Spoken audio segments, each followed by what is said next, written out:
tu as 10 jours pour apporter donc tes éléments de preuve. Pour 10 jours weesoo tu es frappé de forclusion, tu es forclos. Donc première instance je pense que on va attendre 2 ans après loo xam ne 10 jours la ñu waxoon et 2 ans après ñu wax fait nouveau te li gën a bizarre mooy même devant la Cour suprême où il a été débouté, Cour suprême, là aussi il a évoqué un fait nouveau pour demander à ce que nous revenir sur la décision de la Cour suprême arrêt bi parce que Cour suprême ay arrêt lay rendre soit c'est un arrêt confirmatif ou bien un arrêt infirmatif. Donc dans le cas d'espèce il s'agit d'un arrêt confirmatif dañoo confirmer les décisions yi nga xam ne décision maanaam juridiction inférieure yi mooy première instance cour d'appel joxe nañ ko. Donc à côté de ça donc le jugement ou bien en tout cas l'affaire est frappée de l'autorité de la chose jugée. Léegi nag Cour suprême dafa am loo xam ne maanaam c'est une loi organique qui dit que lenn rek mooy mën a tax mu mën a revenir ci décision bi mu rendoon mooy un fait nouveau. Et là aussi donc l'affaire a été débattue à nouveau devant cette même juridiction sur la base d'un fait nouveau. Bi mu ñëwee donc mooy ce fameux rabat d'arrêt il a encore été débouté. Donc tey jii man je ne comprends pas comment ban fait nouveau lañu fi waxati encore pour parler de révision. Il faut pas ñuy jouer foofu di fa basket bi parce que damay fàttali ne que révision de procès c'est la première fois ñu koy dégg musul am ici au Sénégal. Avant avec comment s'appelle du temps de Senghor avec Mamadou Dia essayé woon nañu ko fi mais jàllul.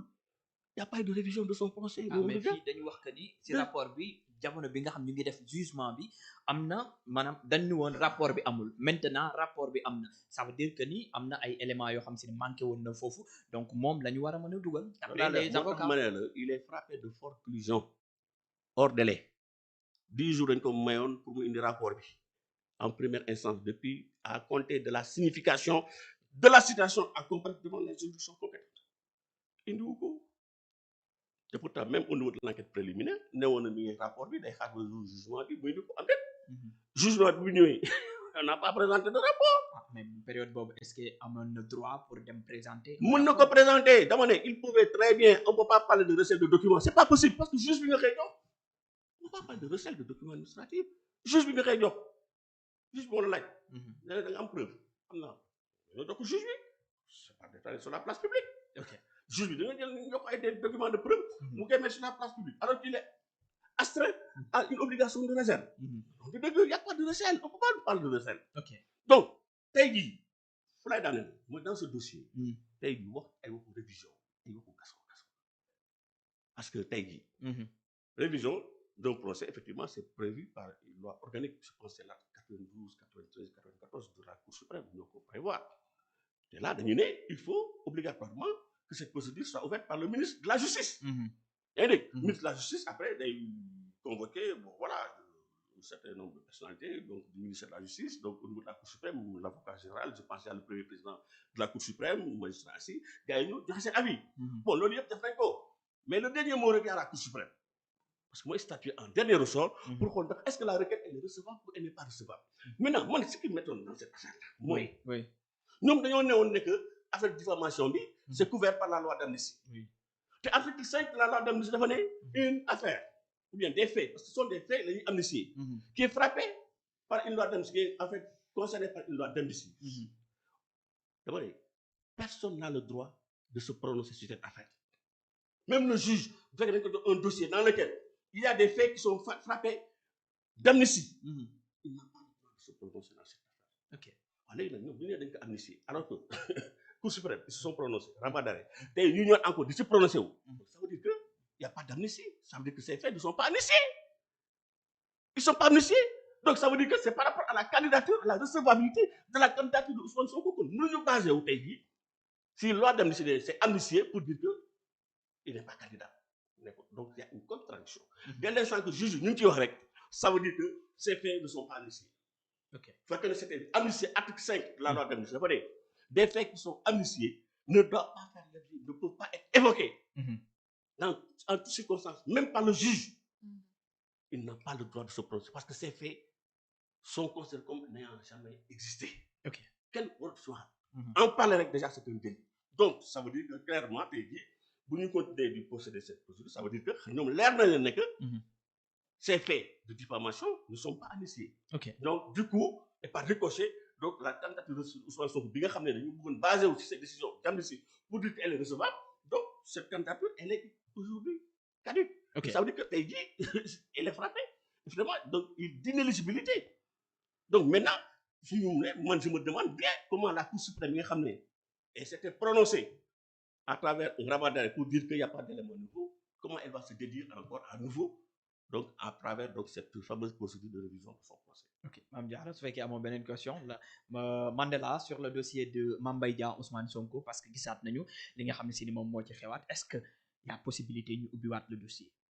waaw je pense que par rapport à cette question wax nañ ci plusieurs fois. waaye mais chaque instant mu del si voilà wax nañ ci plusieurs fois. oui mais dafay ñëwaat incessamment.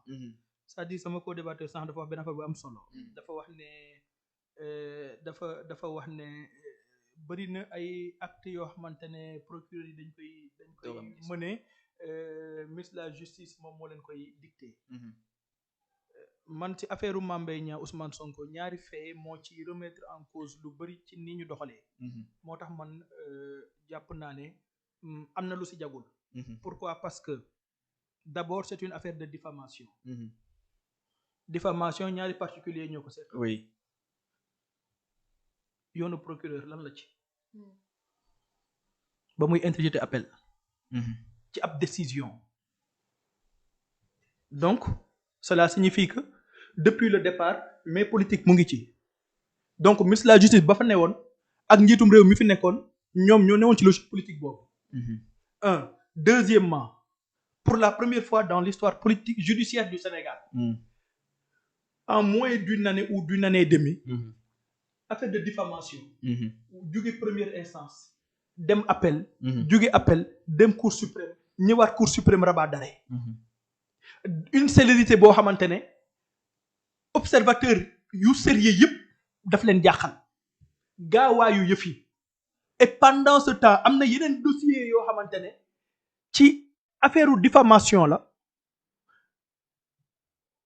gaawaay bi dossier bi am waajuñu koo am. je peux citer l'affaire du juge Téliko Madiambal Diagne. je peux citer l'affaire de Yérim Seck et capitaine Touré. par quel fan la ñu jaar ba taxañ affaire bi. donc ñaari fait yi nii ñaari éléments yi man poussé na ma ni en réalité loxo politique daf cee dugg commencement ba fin. et ñaari argument yi ma développé mën na koo justifier. Deuxièmement pour venir à la procédure en tant que telle. c'est vrai l'affaire est frappée de l'autorité de la chose jugée waxoon nañu ko c'est-à-dire jusqu'à l'extinction du soleil mais ci contexte bii nii dafay compliqué ñu Cour suprême ñëwaat ci. mais loi organique bu Cour suprême notamment l'article 92 moom moo prévoir les questions liées à la révision au niveau du 4e point. daf ne la révision d'une décision pénale définitive peut être demandée selon les conditions et modalités ci-après. 4e point bi lorsque après une condamnation un fait vient se produire ou se révéler ou lorsque des pièces inconnues lors des débats sont présentés de nature à faire naître un doute sur la culpabilité du condamné. par voie de conséquence bu fekkee ne ki nga xam ne dañu ko condamné moom jàpp na ne c'est vrai condamné nañ ko mais ni ñu ko attee di am na benn mbir mu feeñ moo xamante ne bu fekkee ne versé waat nañ ko ci dossier bi mën na rebattre les cartes. yoon may na ko sañ-sañ bi bu la yoon mayee sañ-sañ nag mën nga koo jël comme mën nga koo bañ a jël. et waxoon naa ko fii Ousmane Sonko moom amul pouvoir u taxaw ne Cour suprême réviser leen sama procès mais quand même am na sañ-sañu bind ministre de la justice. ministre de la justice comme mon co-débatteur l'a dit moom mën na créer comité soumettre affaire bi bu ñu ko valider procureur général près la Cour suprême mais mën na déclencher procédure bi. léegi nag Cour suprême ñoom en chambre réunie ñoom ñooy xool l'opportunité de la révision ou pas. mais man je reste formel sur ma position de départ mooy que révision bii nii bu fekkee ne am na xëj na condamnation 200 millions yi peut-être moom la ci visé mais en l'état actuel amul lenn loo xam ne conformément à la loi d'amnistie bu mën a remettre en cause bu fekkee dafa bëgg def candidature am parce que élection passé na fi nekk na jiite na fi liste voté na fi mais ndax loi amnistie ci amnistie bi dafay prendre en charge le côté civil. La loi d'amnistie ne prend pas en charge l'aspect civil. li muy effacer mooy toutes les condamnations pénales et cetera. On considère que moo am na condamnation wala amul condamnation. dafay effacer loolu yëpp.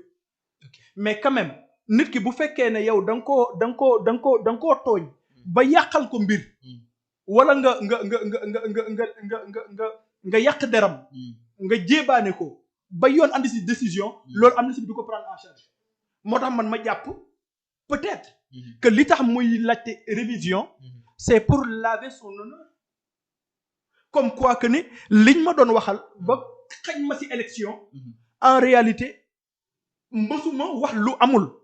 mais ba fii nii yoon dafa ne ko yow li nga doon wax ci Mame Mbaye Niang yoon dañ ko épingler loolu lu amul. d'accord. mais par rapport à la candidature en tant que telle. loi d'amnistie bi moom moo permettre Ousmane Sonko mu mën a nekk candidat comme ni mu permettre Diomaye Faye mu mën a nekk président comme ni mu permettre keneen ak keneen mu mën a am ndombal tànk ci ñi nga xamante ne depuis 2021 ba 2023 dañ leen doon topp ci yu mel noonu. ok mais man jàpp naa ne te waxoon naa ko fii waxoon naa ne à mon sens étant donné que loi d'amnistie bi couvrir na loolu gisuma opportunité ñuy defar révision. mais puisque honneur am lay laver ne c'est que pour cette raison am na ci droit kenn mënu ko koo bañal. mais foofu dañuy wax c'est-à-dire foofu noonu dañuy wax que ni xam nga yaa ngi wax laver honneur bi te tamit lu war a mën a nekk la mais dañuy wax comme quoi que ni laver honneur bi li ko indi mooy diffamation bi loi d'amnistie bi effacé na ko est-ce que dinañu mën a